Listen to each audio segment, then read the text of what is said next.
Hey, what's up? I'm Seth, and I just watched Loki episode 4, and so I'm going to answer the question, would I show it to my kids? Alright, so I always come into these episodes just kind of wondering, is this going to be one that I wouldn't show to my kids? Is this going to have some content in it, or some kind of message that I just wouldn't feel comfortable showing to my kids? I'm always wondering that as I watch these episodes. The thing is, these episodes are a lot of fun. Loki's building this big mystery, and it's hard because I get really invested and involved, and I want to keep going with my kids, but is there going to be something that I'm not going to be comfortable showing them? Well, if you have the same concerns, just put those aside because this is an episode I would show to my kids. It's a lot of fun. The mystery and the storytelling of this series so far is really great. So let me tell you why. First, let me tell you what I liked about this episode for my kids.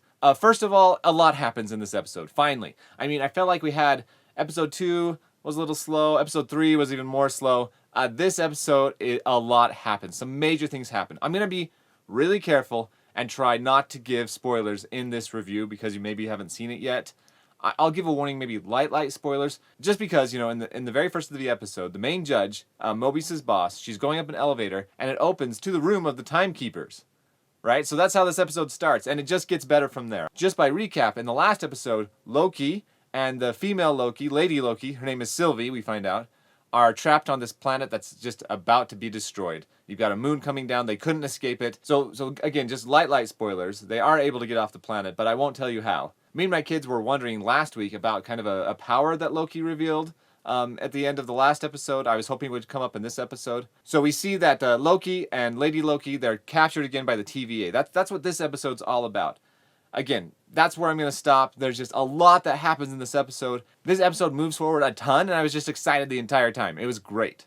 Some other things I liked about this episode. Again, not trying to reveal too much, but I really liked the discoveries. So, Loki has a personal discovery, and I think I can reveal that one because we all know what it is. It's that he's a narcissist.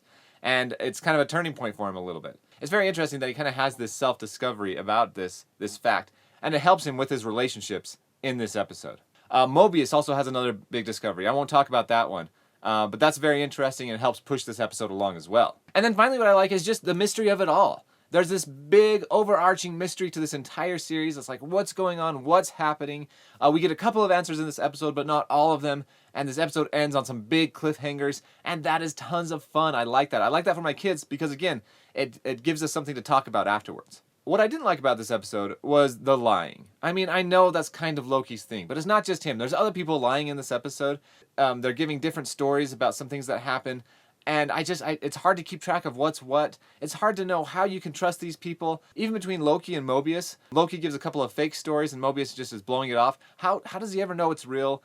Again, I see the purpose in it for the episode. I just don't love it for my kids. But maybe that can spur some good conversation about how to recognize somebody who's not lying or trust issues or trust in general. Another thing I didn't like about this episode that I just don't like in general is the pruning. So pruning is what they do when they vaporize somebody. The TVA just does that, and sometimes it's just super abrupt, and I don't like that. So that's all I'll say about that.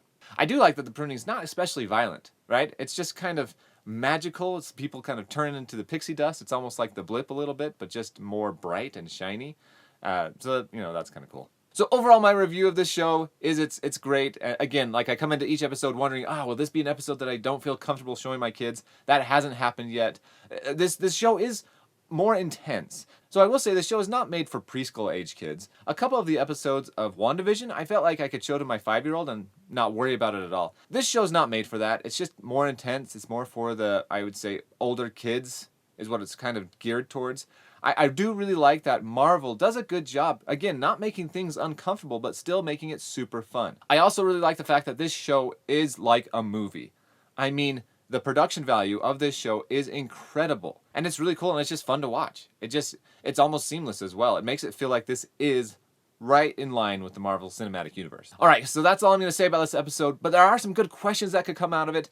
Again, they're going to sound kind of vague just because I don't want to reveal too much. The first question I would ask my kids is, how do you think Mobius felt with his big discovery? I want to talk to my kids about empathizing with this character and understanding what he's going through and what he's feeling as he's having these situations in this episode.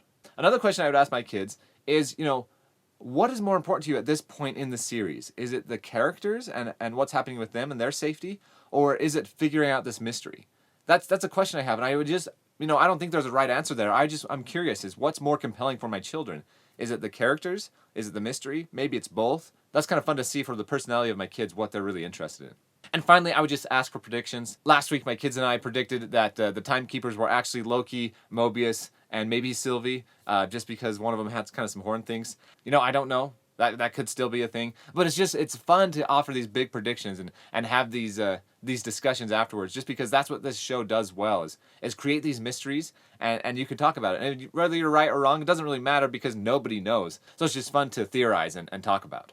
All right, so that's all I'm going to talk about with this episode. It is tons of fun. I say go check it out. If you haven't watched the other episodes of Loki, I have some other reviews that you can go check out. If you like these types of reviews, just kind of looking at, what I would like for my kids and what I wouldn't like for my kids on these episodes and some other movies, hit subscribe below or the like button.